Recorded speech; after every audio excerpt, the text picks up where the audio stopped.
오늘은 교회에서 9번째 시간 초대교회 속사도 교부들에 대해서 함께 생각해 보도록 하겠습니다.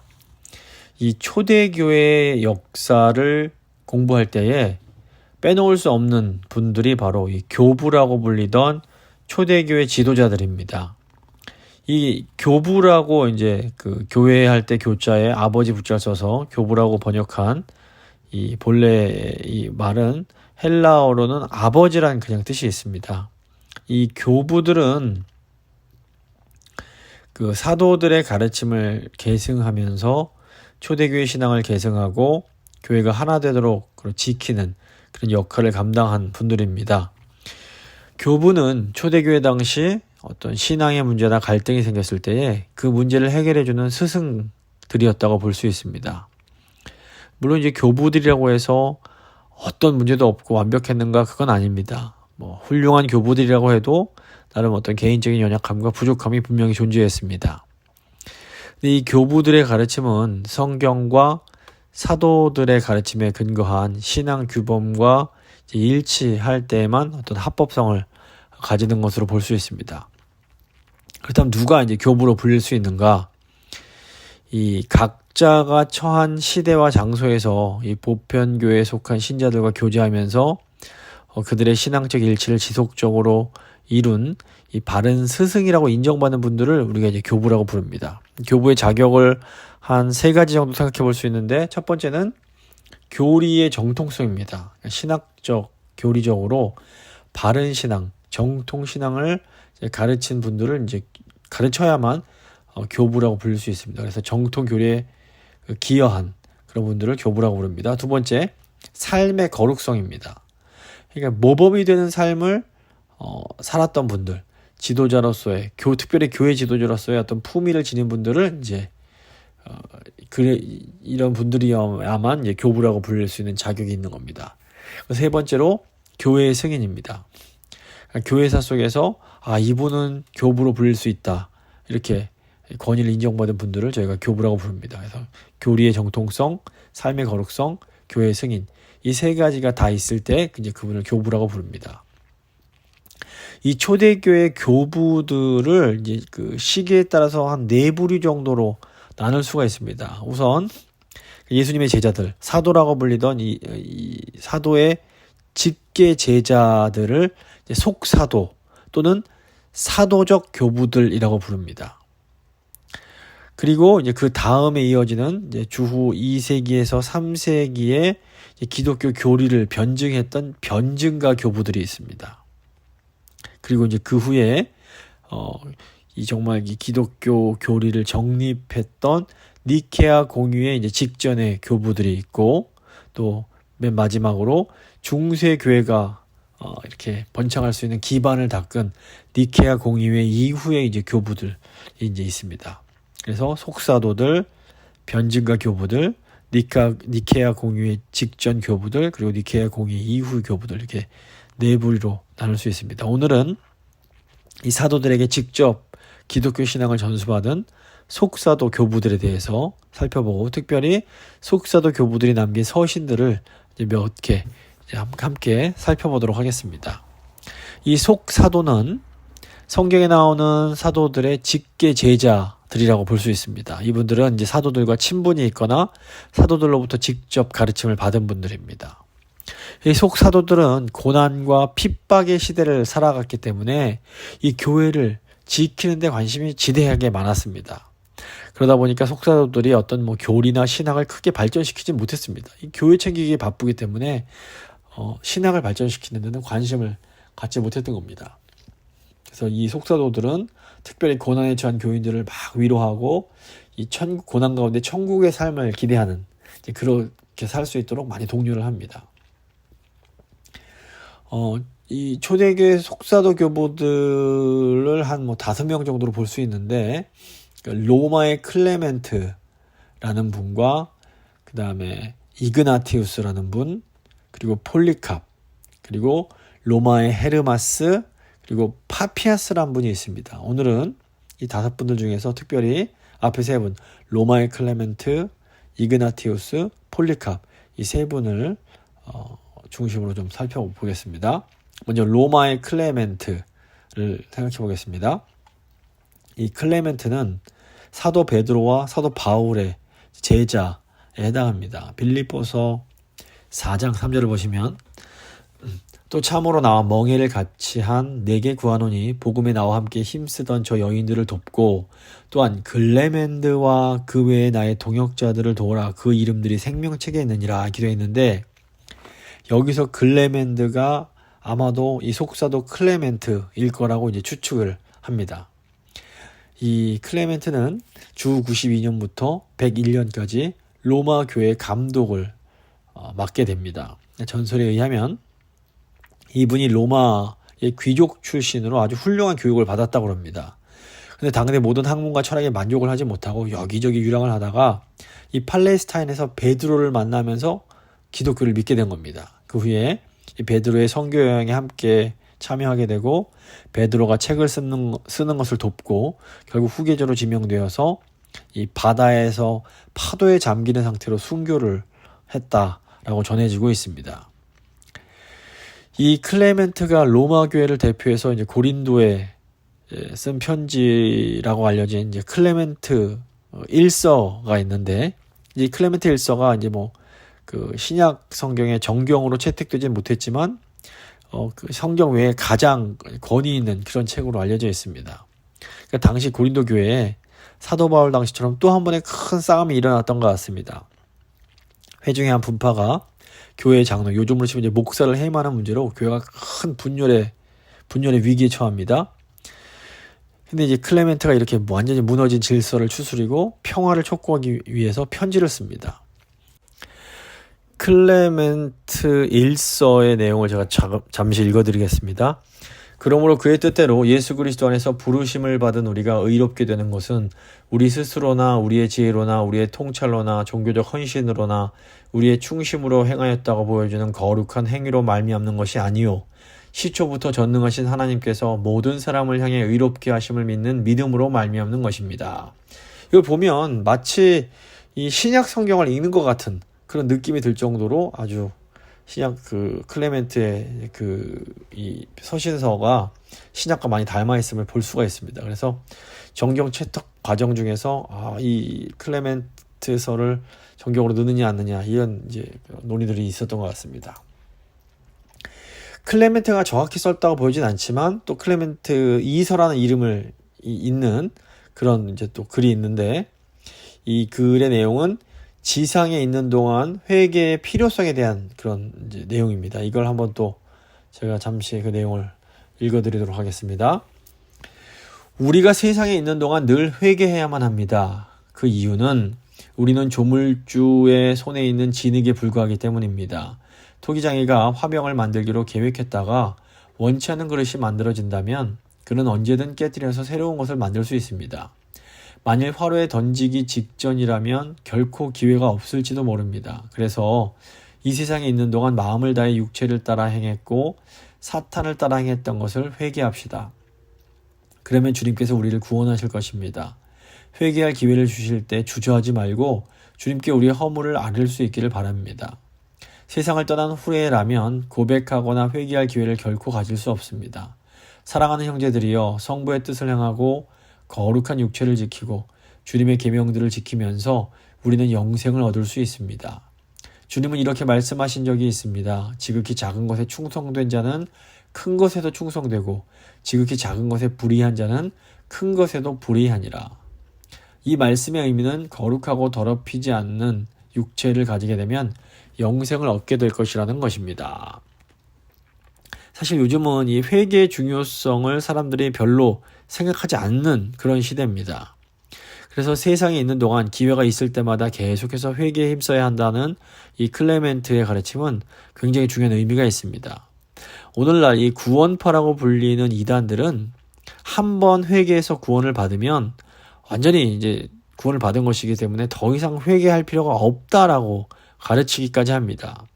하지만 사실 정통 기독교의 그 교리에 따르면 회개는 그 방향을 돌려서 하나님께로 돌아가는 행위라고 할 수 있습니다. 따라서 회개는 구원을 받기 위해서 하는 것이라기보다 도리어 구원받은 사람들이 구원을 받았기에 할 수 있는 것이 회개라고 할 수 있습니다.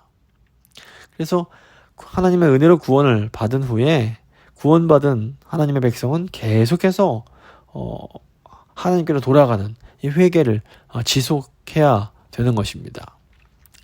이제 두 번째, 이제 그 속사도인 이그나티우스라는 분에 대해서 생각해 보겠습니다. 이 이그나티우스는 속사도 교부 중에서 가장 중요한 인물로 여겨지는데 이 사도 요한의 제자로 알려졌습니다. 이 이그나티우스의 이름의 뜻이 불인데 실제로 굉장히 불같이 뜨거운 그런 신앙을 가지고 있었고 하나님을 모시고 다니는 사람이라는 그런 별명이 있을 정도였습니다. 오늘 저희가 처음에 읽은 마가복음 본문이 예수님께서 어린아이를 안아주시면서 이런 어린아이와 같지 않으면 천국에 들어갈 수 없다라고 이제 말씀하시는 마가복음 9장의 내용인데 전설에 의하면 예수님께서 이때 안아주시면서 이렇게 이 아이와 같지 않으면 하실 때 이 아이가 바로 이그나티우스라고 전해집니다. 그러니까 이그나티우스는 주후 69년에 소아시아 안디옥의 감독이 됩니다. 안디옥은 최초로 이제 그 그리스도인들이 그리스도인이라고 불려진 그런 도시입니다. 바울이 처음으로 선교사로 파송된 곳으로 훗날 이제 초대교회에 5대 교구가 있었는데 그 중에 하나였습니다. 그래서 사도 베드로와 사도 바울이 안디옥에 머무는 동안 아마도 이그나티우스가 이 베드로와 바울과 친교를 가졌을 것으로 이제 알려져 있고 사도 베드로에 의해서 이렇게 그 에베소의 감독이 되었다는 그런 또 전설이 전해져 오고 있습니다. 그 이후에 이제 이그나티우스는 약 30세에 사도 요한의 제자가 되었고 서머나 감독인 폴리캅과도 아주 가까운 친구로 지냈다고 알려져 있습니다. 이 이그나티우스는 도미티안 황제의 박해 시대를 견디면서 안디옥에 있는 기독교인들을 성실하게 이제 목회했고 또 이제 주후 108년 트라얀 황제 때에 안디옥에서 로마로 압송되어 원형 경기장에서 맹수들에게 순교했다라고 전해지고 있습니다. 순교를 앞에 두고 이 이그나티우스가 이런 고백을 합니다. 지금 나는 제자도의 첫걸음을 내딛고 있습니다. 보이는 것이든 보이지 않는 것이든 그 어떤 것에 의해서도 내 마음을 뺏기지 않을 것이며 그리스도 예수만을 얻을 것입니다. 불과 화염과 난폭한 짐승과의 싸움이여 오너라. 뼈를 비틀고 수족을 자르고 온몸을 눌러부수는 나를 향한 마귀의 지독한 고통이여 오너라. 그 외로움 속에서 나는 오로지 그리스도 예수만을 얻으리라. 굉장히 이게 귀한 고백입니다. 이그나티우스가 쓴 서신이 지금 현재 7개가 남아있는데 안디옥에서 로마로 압송될 때 썼던 편지가 4통이고 서머나에서 이제 세 통은 이제 에서 이제 또 기록을 했다고 합니다. 먼저 이제 에베소 교회에 보낸 이 서신을 보면 그 내용이 또 신약 성경과 아주 비슷합니다. 제가 한번 어느 정도 읽어드리겠습니다. 데오포로스라 불리는 이그나티우스는 아시아에 있는 에베소 교회에 매우 기쁜 마음으로 글을 씁니다. 성부 하나님의 위대하심과 충만하심이 함께 하시길 바라며 초기부터 성부 하나님께서 작정하셨음을 감사드립니다. 더욱이 인내하며 불변하는 영광이 늘 당신들에게 있기를 바라며 성부 하나님, 우리의 하나님이신 예수 그리스도의 뜻에 따라 참된 순환을 당하면서도 연합하고 선택되었음을 감사드립니다. 놀라운 기쁨이 예수 그리스도와 그분의 성육신하신 은혜로 말미암아 여러분들에게 있기를 바랍니다. 이게 이제 에베소 서신의 앞부분입니다. 그리고 이제 에베소 서신의 14장 내용을 보면 또 굉장히 좋은 내용이 나옵니다. 말하는 기독교인보다 침묵하는 기독교인이 훨씬 낫습니다. 말하는 것만큼 그가 행동한다면 얼마나 좋으며 그렇게 가르치면 얼마나 좋겠습니까? 여기에 한 선생을 소개하겠습니다. 그는 말하는 대로 행동했던 분입니다. 침묵하며 행했던 모든 것들이 성부에게 합당한 것이었습니다. 예수 그리스도의 말씀을 소유한 사람은 그분의 침묵이라도 참으로 들을 수 있습니다. 그래서 그는 그분의 침묵으로 인해 인정받고 그분이 말씀하시는 대로 행하게 될 것입니다. 하나님에게 어떤 것도 감출 수 없습니다. 하지만 우리의 비밀들은 그분에게 있습니다. 우리 안에 그분이 거하시는 것처럼 모든 것을 행합시다. 그래서 우리는 그분의 성전이 됩시다. 또 우리의 하나님처럼 우리 안에 거하시도록 합시다. 그분은 스스로 계시는 분이십니다. 우리 앞에 그분을 항상 나타내고 그분을 사랑합시다. 이런 내용입니다. 특히 또 이제 로마 교인들이 이그나티우스를 이제 구출하겠다는 이런 소식을 듣고 로마로 보낸 편지가 굉장히 유명합니다. 제가 한 부분을 읽어드리겠습니다. 내가 단지 기독교 신자라고 불릴 뿐 아니라 신자답게 행동할 수 있게 해주십시오. 내 사랑이신 분이 십자가에서 돌아가셨습니다. 나는 썩을 양식을 탐하지 않습니다. 나는 하나님이 떡인 예수 그리스도의 몸을 맛보기 원합니다. 영원히 목마르지 않게 할 보혈을 마시기 원합니다. 나는 고난당할 때 그리스도 안에서 자유할 것이며 그와 함께 부활할 것입니다. 나는 그리스도의 순수한 떡으로 바쳐질 수 있도록 맹수들의 이빨에 빠져야 하는 하나님의 밀입니다. 이걸 보면 이 이그나티우스는 이 사도 바울처럼 이 죽음을 두려워하지 아니하고 도리어 예수 그리스도의 그 고난에 동참하겠다 이 결의를 보여주고 있는 것을 보게 됩니다. 굉장히 위대한 지도자라고 할 수 있습니다. 이제 마지막으로 폴리캅이란 속사도를 보겠습니다. 폴리캅은 사도 요한의 제자라고 알려져 있습니다. 주후 156년 노령의 86세 폴리캅이 자신의 이제 종이 배신을 해서 로마 군인들의 손에 붙잡혀서 투옥을 당하게 됩니다. 이때 이 폴리캅이 자기 종의 그런 배신을 문제 삼지 않고 도리어 하나님만 바라보면서 하나님의 뜻이 이루어지이다 라는 기도를 드렸다고 합니다. 사실 폴리캅은 이제 이 재판이 있기 전날에 이미 3번이나 화형당하는 장면을 환상으로 보았다고 합니다. 그런데 이제 이 위험을 피하지 않았던 겁니다. 폴리캅이 이 사형장에 들어갈 때 하늘에서 음성이 들리게 됩니다. 오 폴리캅, 남자답게 강하고 담대하라. 고통에서 담대하라. 많은 기독교인들이 이 폴리캅이 들은 음성을 함께 들었다고 합니다.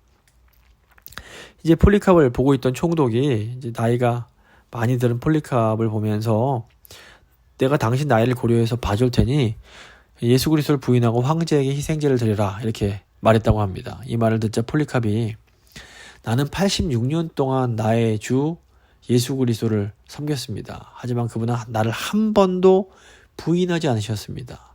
내가 어떻게 모든 악한 것에서 나를 보호하시고 나를 구원하실 나의 왕을 부인할 수 있겠습니까? 라고 이제 대답을 했다고 합니다. 이에 화가 난 총독이 이제 폴리캅에게 내가 당신 그런 식으로 나오면 내가 당신을 야생동물의 먹이가 되게 하겠다 이렇게 위협을 합니다. 이때도 폴리캅이 아주 담대하게 말하기를 저의 뜻은 불변합니다. 환난을 받는다고 해서 선이 악으로 변할 수는 없지 않겠습니까? 그러자 총독이 화가 나서 그를 화형에 처하겠다 협박을 합니다. 폴리캅이 또 대답을 합니다. 당신은 나에게 불로 위협합니다. 하지만 그 불은 단지 얼마 동안만 저를 불태울 것입니다. 하지만 하나님의 심판의 불은 영원토록 불경건한 자들을 불태울 것임을 기억하셔야 됩니다. 지체하지 마십시오. 원하시는 대로 야생동물을 데려오거나 불을 지피십시오. 무엇을 명령하시든 저는 결코 저의 주님이신 구세주 그리스도를 부인하지 않을 것입니다. 이 불을 피우기 위해서 건초더미를 놓는 걸 보면서 폴리캅이 옷을 벗고 신발을 벗습니다. 그리고 장작더미에 세워둔 기둥에 그의 손을 못 박으려고 하자 저항하지 않고 태연하게 받아들이는 모습을 보입니다. 이 이제 모습에 사형관들마저 감동을 받고 그냥 못을 박지 못하고 줄로만 그의 손을 뒤로 묶었다고 합니다.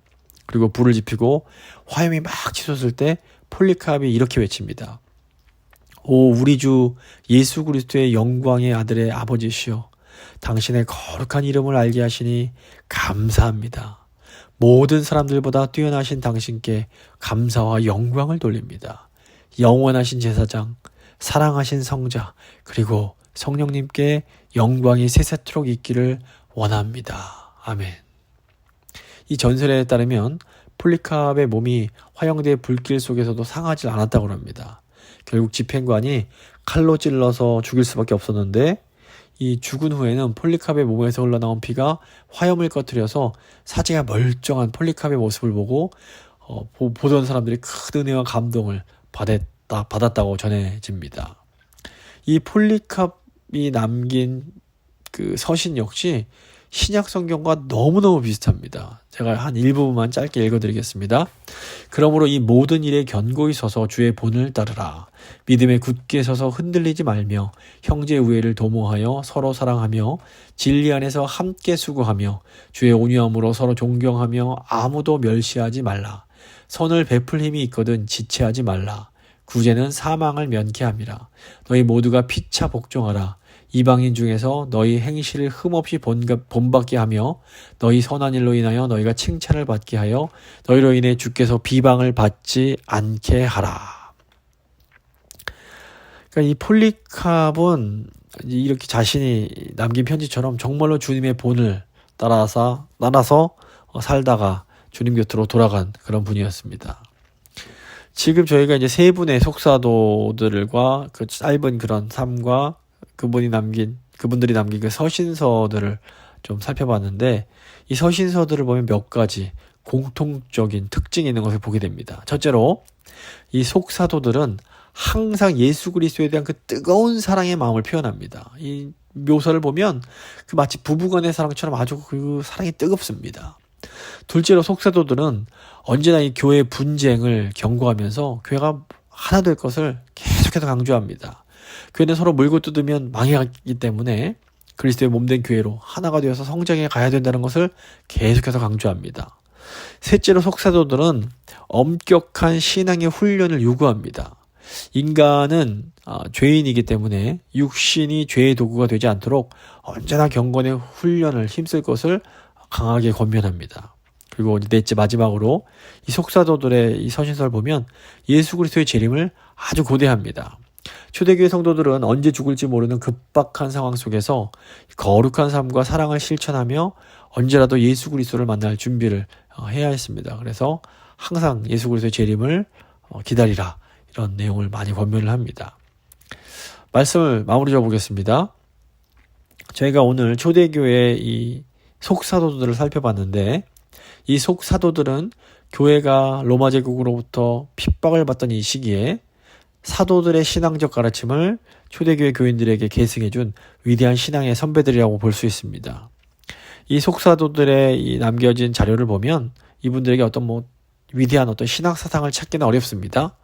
하지만 이분들은 항상 이 사도들의 가르침을 존중하며 그 편지나 이런 걸 보면 사도들의 그런 가르침을 인용했고, 이분들이 어떤 신학을 집대성했다기보다는 초대교회가 분쟁하는 것을 막는 데 힘을 쓰고, 무엇보다 이 로마 제국의 핍박 가운데 순교의 본을 보인 그런 삶으로 이 신앙을 드러낸 그런 분들이라고 볼 수 있습니다.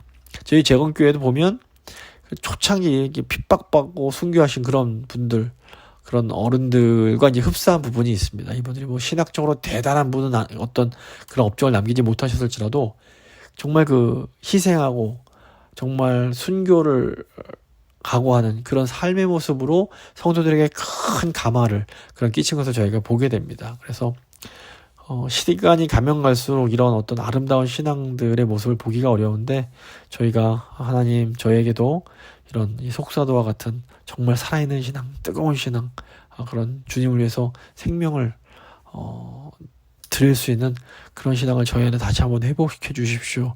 한 간절한 마음으로 기도하도록 하겠습니다.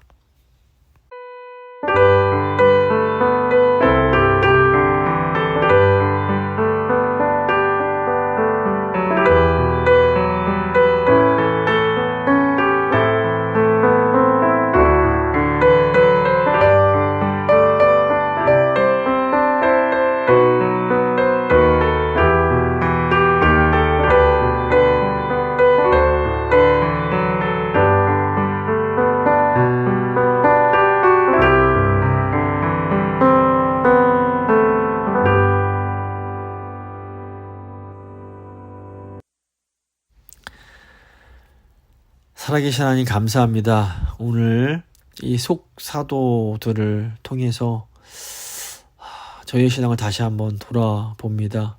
주님, 속사도들은 죽음을 두려워하지 아니하고 주인이시요 구세주이신 예수님을 위하여 기꺼이 불태워 죽임을 당하고 물에 빠져 죽임을 당하고 맹수에 뜯겨 죽임을 당하셨습니다. 주님, 재건교회 선교도 중에서도 기꺼이 주를 위하여 순교하신 그런 분들이 계십니다. 주님, 저희 마음 가운데에 우리 예수님을 사랑함으로 생명도 아끼지 않는 아버지 그런 마음을 저에게 허락해 주시기를 간절히 소망합니다. 이 말세에 점점 주님을 향한 사랑이 식어지고